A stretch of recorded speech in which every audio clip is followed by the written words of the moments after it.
Okay, so right before I go to bed, I'll film another video. The last one I filmed, which is 30 minutes fucking long, isn't even up yet. But I wanted to touch on something, and I don't. I don't. I need to do my research. I don't know if it has anything to do with autism. I'm just saying, for me personally. So, like, don't assume anything. So, when I am reading graphic novels, when I am reading regular novels, watching movies, watching TV shows with any kind of romance, I put myself in that situation and I invest myself way too deeply into fiction, and it affects me way too emotionally. Like, for any good drama, because I don't really like rom-coms, so for any kind of real drama, and usually it has to involve some kind of mystery or something, some supernatural point to it for me to even be interested, but like the more legitimate. But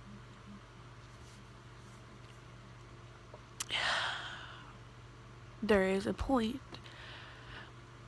in the story's relationship where there is a breaking point and there is a problem and it has to be fixed by the end of it, and sometimes it doesn't get fixed, and that fucking wrecks me completely. I don't know how to function afterwards because I just invest myself way too deeply in these characters and in this mindset that this is me and my significant other.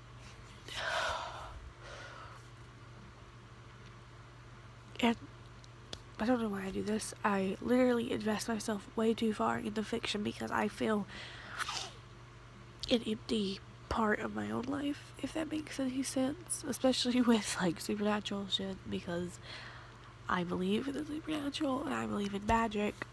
I know that sounds stupid, and not just in a young girl's heart. And vampires and werewolves, I wholeheartedly believe in all of it, and I can't see myself not believing in it. And I know people are like, you don't really believe in religion and you're not very religious, but you're able to believe in that. While I do believe in demons, and I do believe that there are godly entities out there. Do I believe that there is one God? No. If there are godly entities, I believe that, if there's a godly entity, that it is more plural. Personally, that there are multiples, and throughout different universes they have their own godly entities, whatever else. I'm not going to get too far into it, but point being, I invest myself too deeply in characters that are not even real and put myself in their shoes, no matter what, and I don't know how to, and I enjoy it too much, and it is too satisfying after I get done reading it, and obviously the problem has been resolved and it's all good in the hood, but I get to this grinding point and I get back to reality because I leave my own reality so often because I feel like there's this empty supernatural hole that I obviously cannot feel.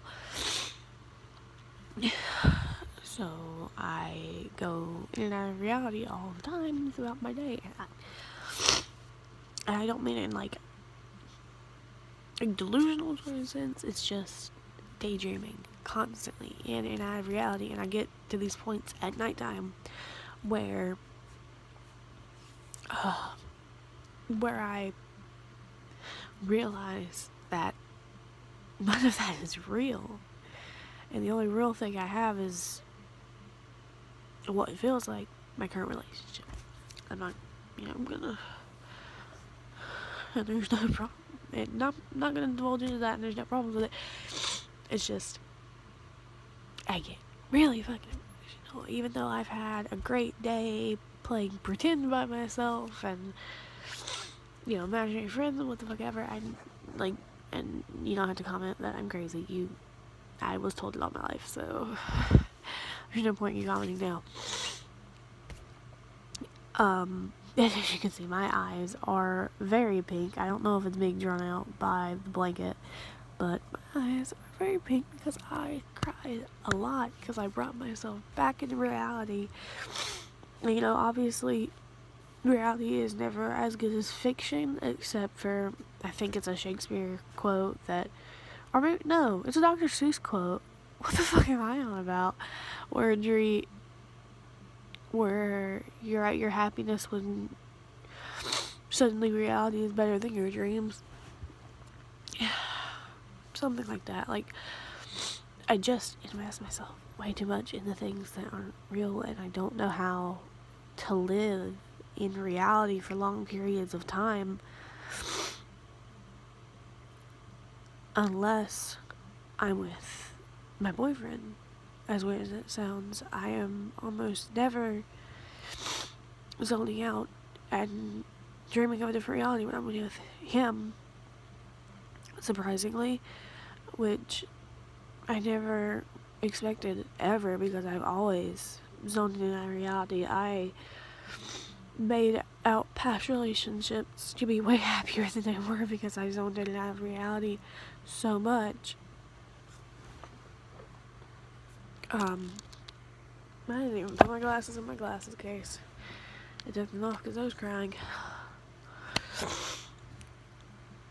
That, what was real wasn't as good as the fantasy that I dreamed up. And now I actually have something that is better than the fantasies I've dreamed up. They're not as, fantastical and whatnot, but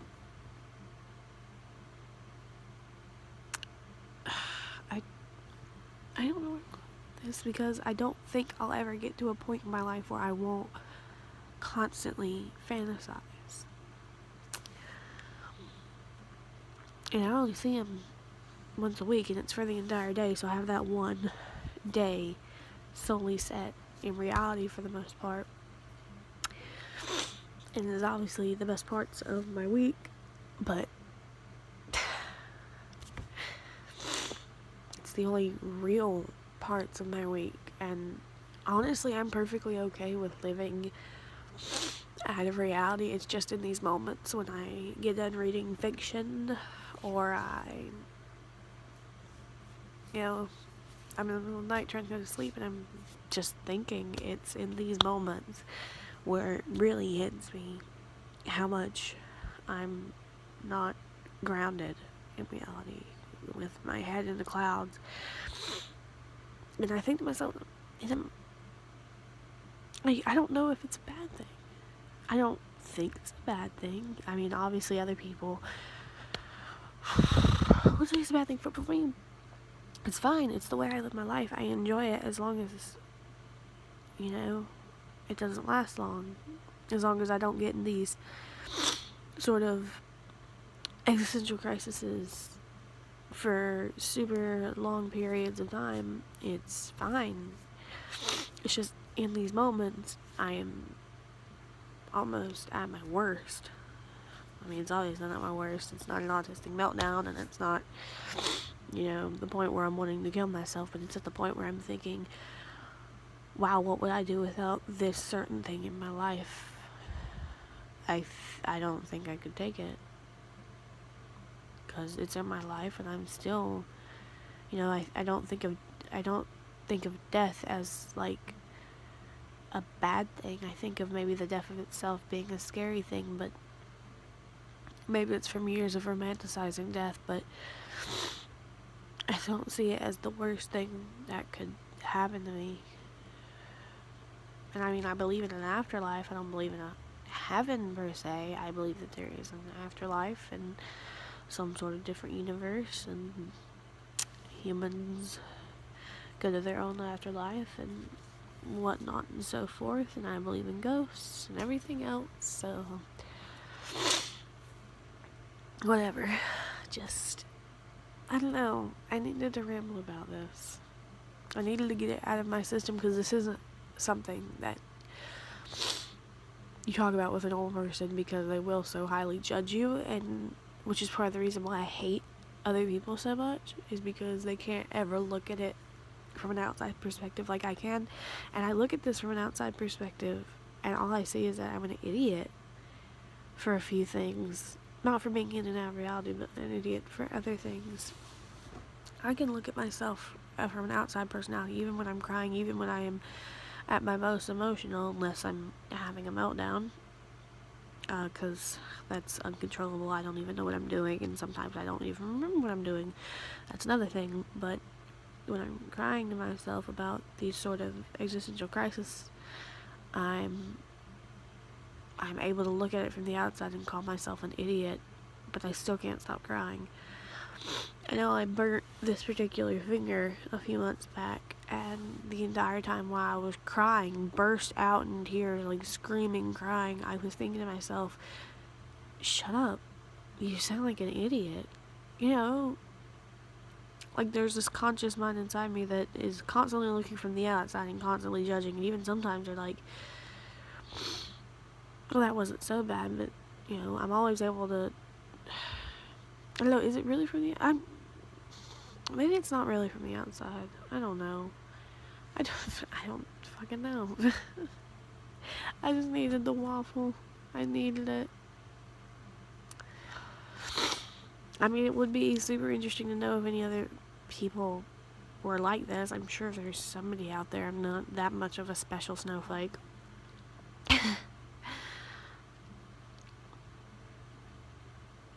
But people are, like, my main interest point in life, I guess.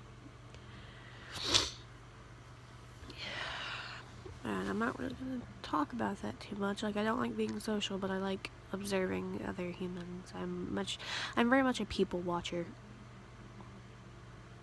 So, but that's an entirely different story, so, whew. I'm gonna quit waffling, and maybe this will get up before the 30-minute video. I think I have a cut on the side of my face. I don't know how that got there. I keep looking at it.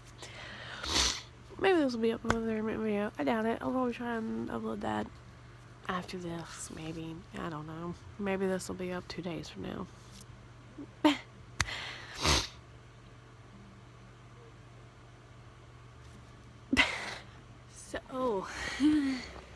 So, technically this is a continuation of, I mean, obviously it's a continuation, because I'm going to put it right after, because I have editing, sort of. Now, not intense editing, very, very simple editing. Anyway, I don't know. I was watching Adult World with my mom, sort of. My mom started falling asleep near the end of it, but it's really good, and I recommend it, and it has Evan Peters in it, so that's really good. I mean, it is, because he's very attractive to me, and I love his character, Tate Langdon, in American Horror Story, and, I mean, who doesn't? And I really like his character in this. So, but with that whole thing about putting myself, I don't know, like, I found this movie really, really funny. I was dying laughing at some points.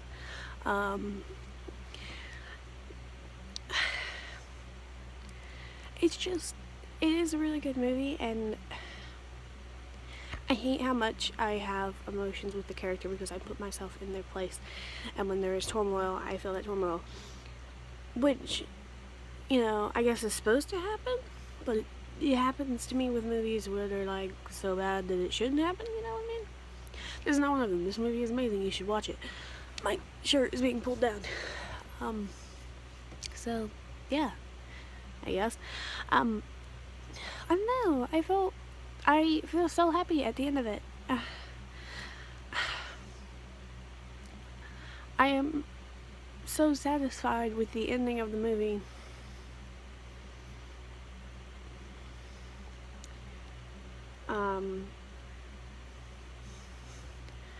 I don't know, it was one of those movies, I guess it's a romantic movie, I guess it's romance.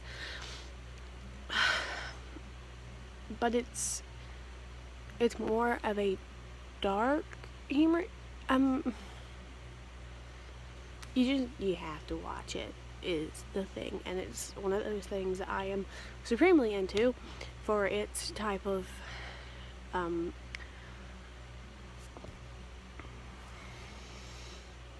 subject matter, and It's about a poet who is very young and has no idea what she's doing. She majored in poetry and she's having a hard time being published. And she starts working at a sex shop. And it's definitely a drama, but it is funny and it has its moments where it teaches you. So I think it's really good and I recommend it wholeheartedly. Also, I should be filming a haul soon. If my next package comes in, I ordered this like a month ago. It's YouTuber stuff. I'm just shaking the camera. It's YouTuber stuff. And I ordered... So, okay. Half of it is here, technically. Like, I'm getting two packages, so technically half of it is here. But I ordered 3 things from one YouTuber and 1 thing from another, so technically 3/4 of it is here. I don't know. I should be doing it because I want to do it when I get both YouTubers merchandise in.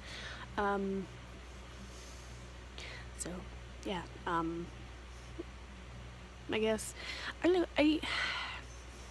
I'm so bad at speaking words. It's just it's funny and it's heartwarming, and I think you should watch it. And I got really into the characters and Tate Landon. Well, yes, technically, but Evan Peters. I don't know why. I don't know.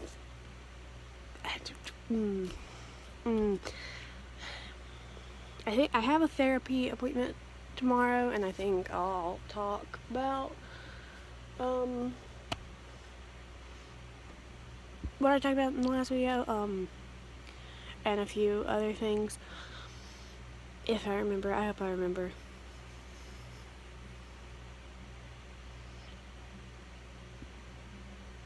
Like laughing and crying. That is something I have to talk about. Is laughing and crying suddenly without any explanation, because I felt so many emotions at once that I started crying because I was happy and laughing uncontrollably. Like I was literally laughing uncontrollably, and then I was very angry very easily, and then I cried. All in like the span of 10 minutes. So it was very intense, and my boyfriend thinks that it's because my feelings were so overwhelmed that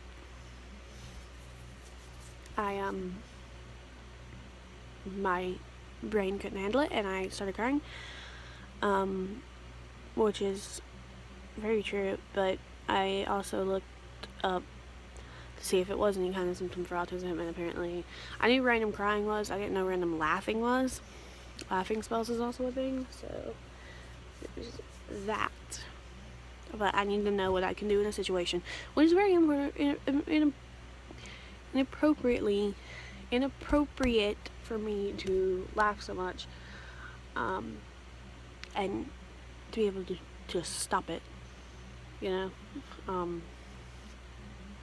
Also, I tend to make a lot of odd noises, and the noises are very satisfying, but I don't think I feel like I have to say them. I don't even think before I say them. They just kind of come out. They're very satisfying.